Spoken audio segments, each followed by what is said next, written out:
अस्सलाम वालेकुम। 9th class, कैसे हैं आप सब। उम्मीद है कि फ़र्स्ट चैप्टर आपने अपना नीट नोटबुक्स पे कंप्लीट कर लिया है और साथ ही सेकंड यूनिट का टाइटल पेज भी बना लिया होगा।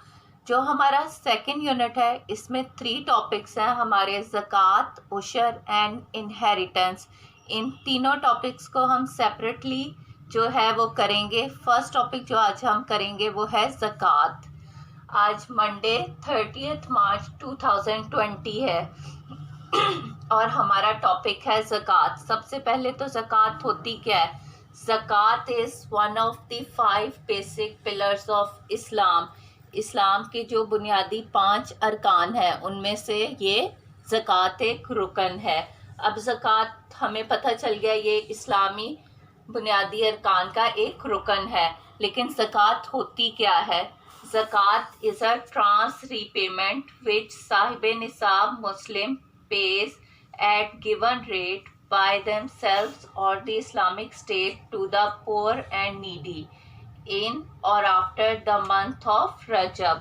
अब ज़कात जो है ये अदायगी है और ये अदायगी कौन करता है। एक साहिब निसाब शख्स जो हो मुसलमान वो अदा करता है। कब करता है, खुद भी कर सकता है या मुमलिकत भी कर सकती है। और ये अदायगी की किसको जाती है, पोर एंड नीडी, गरीबों और ज़रूरतमंदों को। कब की जाती है, एक साल में एक दफ़ा की जाती है, रजब के मंथ में या फिर जो इस्लामी महीना है रजब उसमें की जाती है या उसके बाद की जाती है।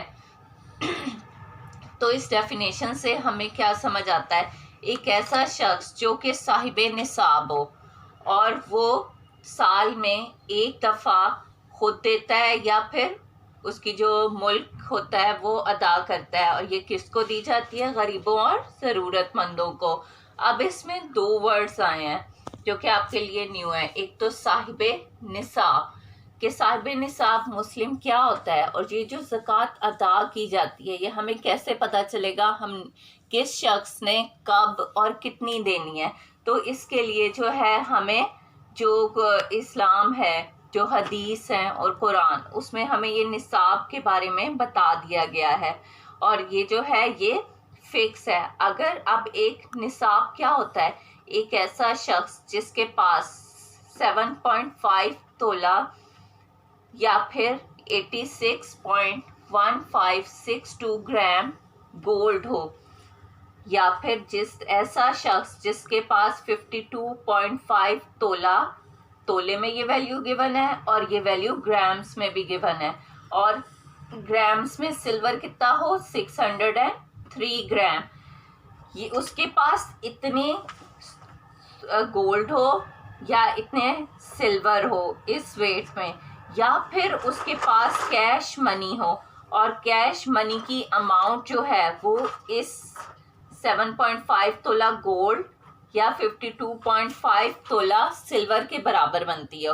और वो जो रकम है उसके पास 1 साल तक रहे, तो वो फिर ऐसा शख्स साहिब निसाब मुसलमान कहलाता है। ठीक है, उसके पास इतना सोना हो, इतनी चांदी हो, या उसके पास कोई कैश रकम हो जो कि 1 साल तक रहे उसके पास, और तो वो शख्स क्या बन जाता है, साहिब निसाब बन जाता है और उस पर जो ज़कात है वो फ़र्ज हो जाती है। अब जो ऐसी दौलत जिस पे ज़कात फ़र्ज हो वो हमें बताया गया 2 तरह की होती है। टाइप्स ऑफ वेल्थ जिस पे ज़कात हमारे फ़र्ज हो वो 2 तरह की है। एक होती है एक्सपोज वेल्थ और एक होती है अनएक्सपोज वेल्थ। अब जो एक्सपोज वेल्थ है उसमें कौन कौन सी चीज़ें आती हैं, कैमल, शीप, मिनरल्स, ठीक है, ये आ जाती हैं। और जो अनएक्सपोज वेल्थ है उसमें क्या आ जाता है, गोल्ड, सिल्वर और कैश मनी आ जाती है। अब ये तो हमें पता चल गया कि ज़कात क्या है और ज़कात किस पे फ़र्ज है। अब हमें इसके बाद जो है वो देखना है कि रेट ऑफ ज़कात क्या होता है।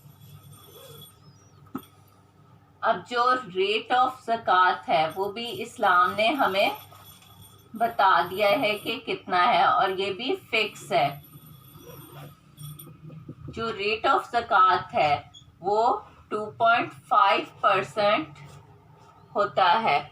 जो भी हमारे पास अमाउंट है या गोल्ड है उसकी जितनी भी वैल्यूज रुपीस में बनती है उसका 2.5% जो होता है उसको अगर हम कैलकुलेट कर लें तो वो हमारे पास क्या आ जाएगा, वो हमारे पास ज़कात की अमाउंट आ जाएगी।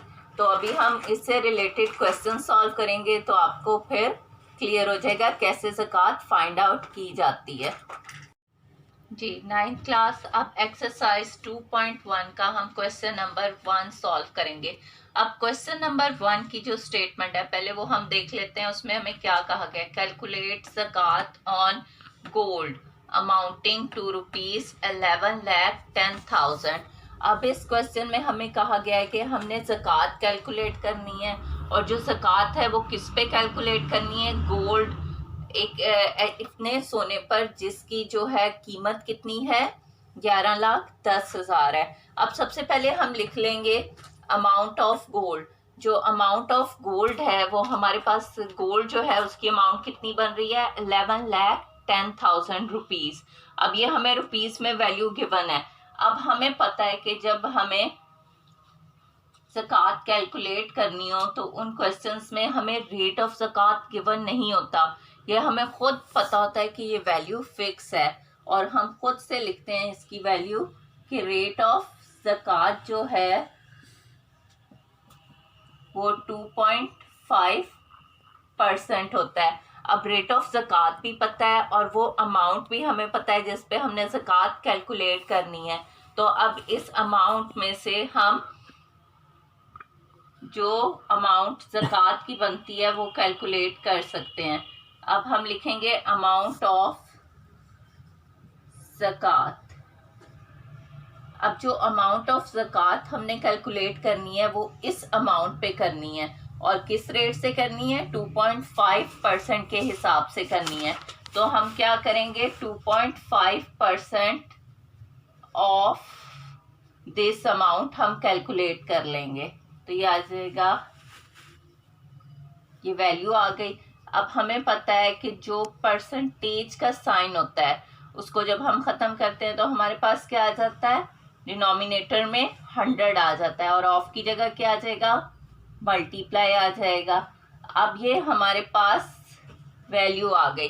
अब आप इस वैल्यू को 11,10,000 से मल्टीप्लाई करें और 100 से, या आप यूं भी कर सकते हैं इसके 2 ज़ीरो इससे कैंसिल कर दें और 2.5 को जब आप इस वैल्यू से जो हमारी बच गई है मल्टीप्लाई कर देंगे तो वो आपके पास अमाउंट ऑफ ज़कात आ जाएगी रुपीस में और जो होगी 27,750 रुपीज। और इसके साथ आपने रुपीस का यूनिट आंसर के साथ जो भी यूनिट हो वो ज़रूर मेंशन करना है। अब ये हमारी जो ज़कात है ये अमाउंट है तो इसके लिए हमारे पास रुपीस आ जाएगा। दी 9th क्लास, अब एक्सरसाइज 2.1 का हम क्वेश्चन नंबर 3 सॉल्व करेंगे। पहले इसकी स्टेटमेंट हम देख लेते हैं कि हमें क्या बताया गया है। कैलकुलेट दी अमाउंट ऑफ ज़कात, कि हमने ज़कात कैलकुलेट करनी है ऑन 10 तोला गोल्ड, 10 तोले सोने पर, एंड 40 तोला सिल्वर और 40 तोले चांदी पर। अब ये जो हमें गोल्ड और सिल्वर है ये हमें किस में गिवन है, तोलास में गिवन है, लेकिन जो हमने ज़कात कैलकुलेट करनी होती है वो हमारे पास अमाउंट रुपीस में होनी चाहिए। अब जो स्टेटमेंट का नेक्स्ट पार्ट है उसमें हमें क्या बताया गया है, if the rate of gold is ₹40,000 पर तोला, कि कहा गया है अगर जो सोने का रेट है पर तोला का मतलब क्या होता है 1 तोला, यानी 1 तोले की जो कीमत है वो 40,000 है, and the rate of silver is ₹5,000 पर तोला, और जो चांदी की कीमत है वो 5,000 रुपये 1 तोले की कीमत है।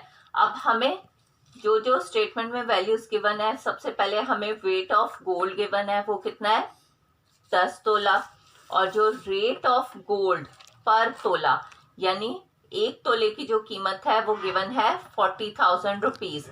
अब जब हमें 1 की वैल्यू मालूम हो यूनिट की तो हम ज़्यादा की फाइंड आउट कर सकते हैं ना। अब जो हमने वेट भी गिवन है और हमें साथ उसकी यूनिट की प्राइस भी गिवन है, तो हम क्या करेंगे, उसकी अमाउंट जो है उसको, वेट को हम अमाउंट में कन्वर्ट कर सकते हैं। अब जो अमाउंट होगी 10 तोला गोल्ड की, वो हम कैसे फाइंड आउट करेंगे?